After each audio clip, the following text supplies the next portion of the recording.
Lembre-se que Aristóteles dizia o seguinte: nós não conseguimos raciocinar a partir dos dados dos sentidos. É preciso que esses dados se incorporem na memória e que, vamos dizer, se cristalizem em certas imagens repetíveis. São estas imagens repetíveis que têm nomes. Os nomes não são as das coisas que você percebeu, mas das imagens delas consolidadas na memória. Não é isso? Se você pegar, por exemplo, sei lá, a palavra elefante. Elefante é o nome daquele elefante que você viu no zoológico? Não. Elefante é o nome da imagem estabilizada que se conservou na sua memória. Não é isso? Então já existe um triplo trabalho. Existe o trabalho de percepção, existe o trabalho de retenção na memória, existe o trabalho de produção da imagem estabilizada. Você vê que nem tudo o que você vê, você consegue recordar. Se você não recorda, você não vai conseguir pensar a respeito. Não é isso? Então, esse recordar é a produção de uma imagem. Essa que foi criada por você. Com base naquela experiência direta que você teve. Tá certo?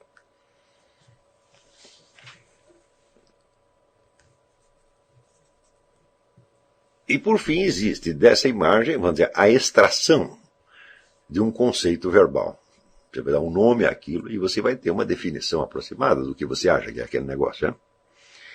E é com estes elementos que nós vamos pensar, e não com os elementos originários da própria experiência. Acontece que a experiência sensorial é estritamente individual. Ninguém vê com os seus olhos, ninguém ouve com os seus ouvidos, e ninguém toca os objetos com as suas mãos. Né? Cada um faz com as próprias. Né? Na transposição disto para a memória, note bem, já existe a intervenção do elemento externo de ordem coletiva.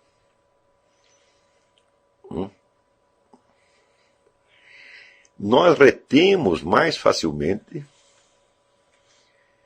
objetos, imagens de objetos, dos quais nós já vimos alguma representação, alguma figura desenhada, alguma fotografia, alguma coisa assim. Porque você faz uma analogia. Não é isso? Mas se você está vendo um objeto que você jamais viu representado, jamais viu desenhado, jamais viu fotografado, você vai ter que fazer o serviço inteiro. Está entendendo? E aí já não é tão fácil. Então isso quer dizer, na simples passagem da nossa percepção para a nossa memória, já existe a intervenção de um elemento cultural.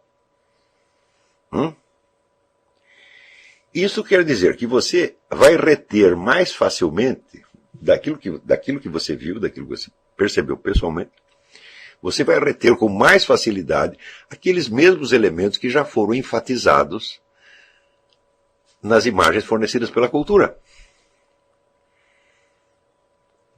Está compreendendo? E aí já existe uma interpretação. Não é isso? Então, aí você já tem uma distinção a fazer entre o que foi a experiência direta e o que foi a transformação daquilo em imagem de memória com a ajuda dos elementos culturais fornecidos. Está entendendo? Ora, você teve a experiência direta e você tem os análogos culturais com os quais você tenta expressar, não verbalmente, expressar para si mesmo, através da sua memória, o essencial daquela imagem que você deseja reter. Mas como aí já houve uma interpretação vinda de fora, essa interpretação pode não ser exatamente a que confere com a sua experiência pessoal. Aí você já tem um elemento de tensão entre a experiência direta e as formas culturais que você usa como elemento auxiliar para reter essa experiência na memória. Estão compreendendo?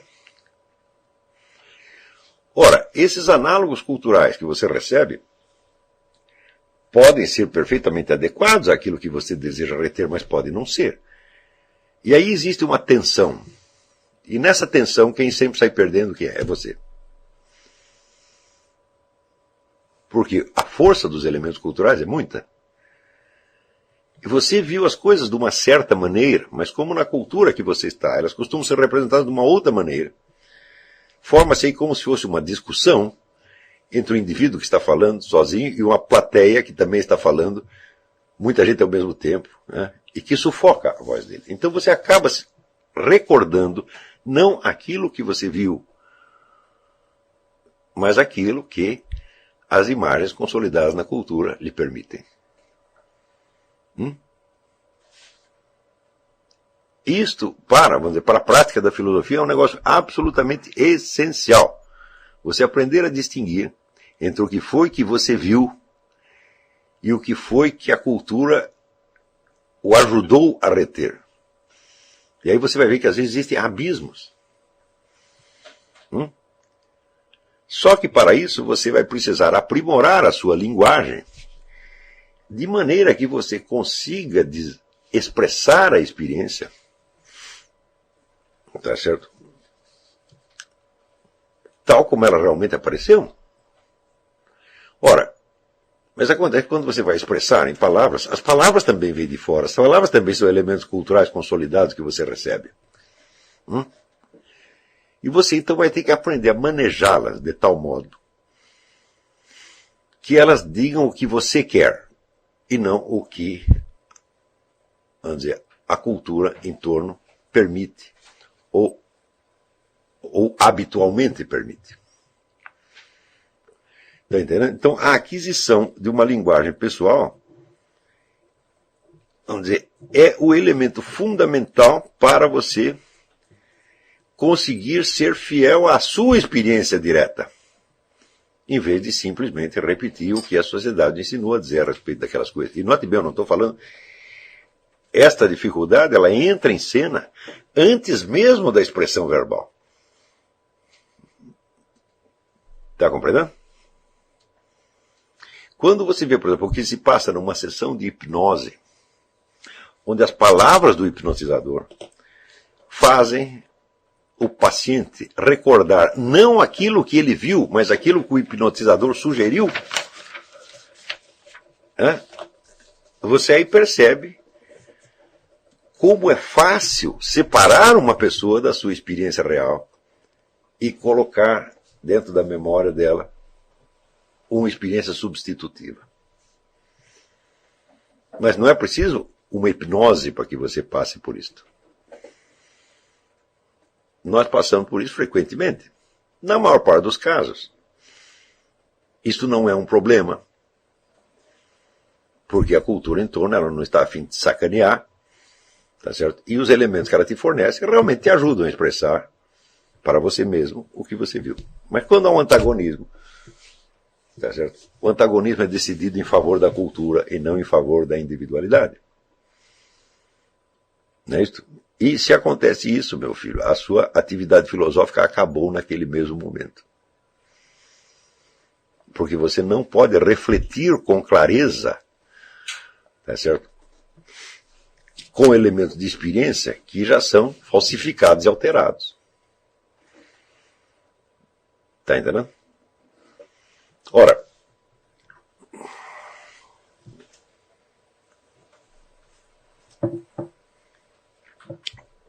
isso quer dizer que existe no início, na origem da atividade filosófica, existe uma atividade, por assim dizer, confessional, que é a atividade, vamos dizer, da testemunha, que relata para si mesma, de maneira fiel, aquilo que ela viu, aquilo que ela sentiu, aquilo que ela pensou, e, em suma, o mundo inteiro da experiência direta que ela teve. Ora, essa experiência direta ela pode ser difícil de expressar, às vezes impossível, tá certo? Porém, ela é o material genuíno que você tem, porque o resto é tudo, vamos dizer, criação cultural. E as criações culturais, embora elas possam ter nascido de experiências genuínas também, podem ter nascido de outra coisa. Tá certo? Então, esta noção, vamos dizer, da experiência genuína é fundamental. Porque é daí que vai sair os poucos elementos de certeza que nós podemos ter.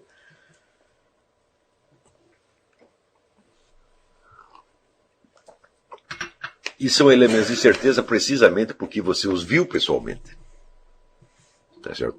Você não precisa acreditar que você viu tudo, que a sua experiência é completa, mas aqueles detalhes, aqueles aspectos que você viu, você tem a certeza que não foi você que inventou. Por exemplo, você assistiu ao crime, você viu o sujeito matar o outro. Não foi você que o matou. Não foi uma historinha que você criou. E neste caso, você sabe perfeitamente, você percebe claramente a diferença entre o observar, ou seja, entre o receber uma informação e o criar a informação. Isso. Claro que ao contar a história, você pode alterá-la. Porque até ao recordá-la, você pode alterá-la, quanto mais ao descrevê-la, não é isso? Por exemplo, você pode tentar tornar a história mais interessante. Não é isso? Ou ao contrário, tentar atenuá-la. Mas essa tentativa de enfatizar ou de atenuar não faz parte da experiência originária. Foi introduzida depois e por outros motivos. Está compreendendo? Então, se na prática da filosofia, vamos dizer, a busca de uma certeza razoável, certo? A busca de uma certeza criticamente analisada e fundamentada é a parte essencial, então nós temos que começar a fazer isto, aprender a fazer isto, desde os elementos de experiência direta que nós temos. Estão compreendendo? Às vezes, essas experiências estão tão singulares que elas nos parecem ser esquisitices nossas. E, como todos nós, além de querer nos tornar pessoas inteligentes, cultas e até filósofos, nós também queremos ser pessoas normais, ou que nós imaginamos que são normais. Nós muitas vezes apagamos essas experiências, porque elas nos mostram o que nós temos de radicalmente individual e diferente de todo mundo. Não é isso?